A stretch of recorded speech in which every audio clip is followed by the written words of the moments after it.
folks. We just got done with some dog training on a Saturday morning, which ran into Saturday afternoon, but the sun was out and it was pretty warm dog training, so we thought we'd go and try to get some hiking in. The closest place to where we train the dog, train Aquila and many other dogs, is a South Mountain State Park, but since it's a state park and Aquila likes to run off leash a bit, we decided to go to the South Mountain gamelands, which are right next to it, and so that's where we are. And we thought we'd do some hiking. There's a couple of trails here. They're kind of, unfortunately though, they're hunter trails, so can't really go with Aquila because they might shoot him. So I do have an orange collar for him, which he's wearing at the moment. Come here. And he's having fun. So we are following this road that goes through the game land. And usually it's got a gate at the very end. But today the gate was open. And I'm told that sometimes they open these gates during the hunting season so that the hunters can get back where the game is. So we followed this, but this road is not as good a road as roads get in the backwoods. So we're having fun four-wheeling. We got it in four-wheel, and we're taking it slow and in low gear and having fun. So we'll take you along on this, and you can enjoy the beautiful scenery. We're on top of a mountain, South Mountain, and I know it's Hamburger Mountain or something like that, but the view is spectacular through the trees.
Happiest if he just has a stick.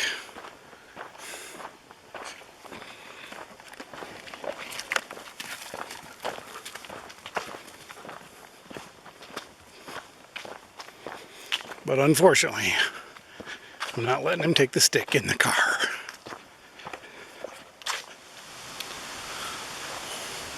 Well, kind of as I was afraid of. This road we followed comes into the state park. So we shouldn't be driving on it. We shouldn't be driving into the state park anyways.